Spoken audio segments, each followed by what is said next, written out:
Okay, so many drugs are actually designed to act, in order to generate behavioral effects regarding learning and memory too. And so actually, there are a lot of behavioral tasks that are utilized to assess memory and also assess learning. And some of these actually involve, animals, and some are, in the human animal. And one particular kind of task that's often utilized to test learning and memory is something called the delayed matching, or sometimes non-matching to sample, depending on how it's organized.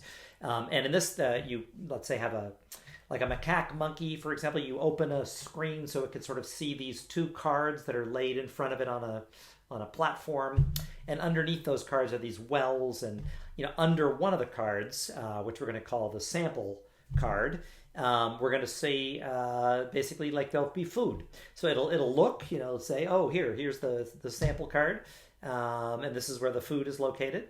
And then they'll close down so the animal can't see, and there'll be a delay where the animal has to remember basically where was the food under which card, and then you present, like, let's say, a new card with a different image on it, and one of the original sample cards, or the sample card that was associated with the food well the last time.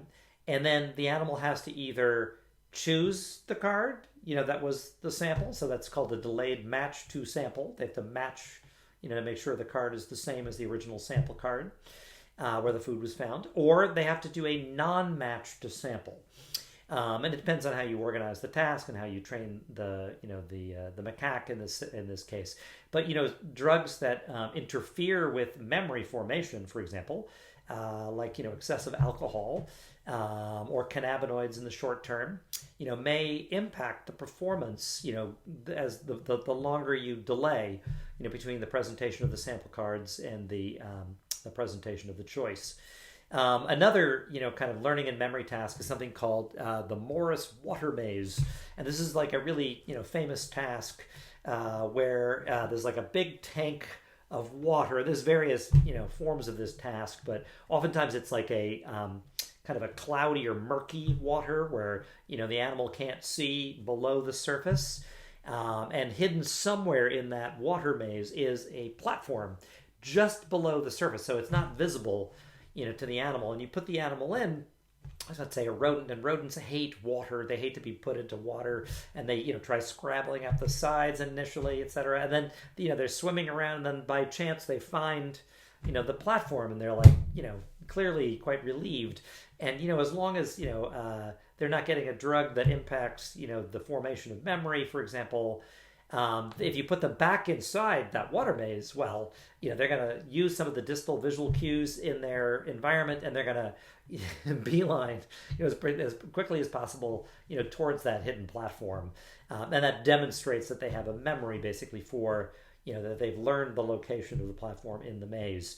There is another kind of maze that task that's often used, actually, which is called the Radial Arm Maze, and this will be like a central platform with like 8 arms sort of radiating off it, and there are wells of food put at the end. Actually, they often have negative air pressure from the center, so that the animal can't smell if there's food down there. It has to actually, and it can't see because it's below the surface in these little wells. And it'll go down one arm, get the food, come back out. It depends on how you set up the rules for this task, but if they only bait the arms once, well, then it won't re-enter the arm. If it remembers, and it knows the rules, if it's already been down that arm, it'll go down another arm, and then go down a different arm, and it'll end up going to all those different 8 arms. If its memory systems and are intact and not impacted negatively by drugs. But certain drugs, of course, can impair the animal's ability to remember. So it'll then re-enter arms, and you can sort of count the number of re-entries as a sign of worsening memory performance on this particular task.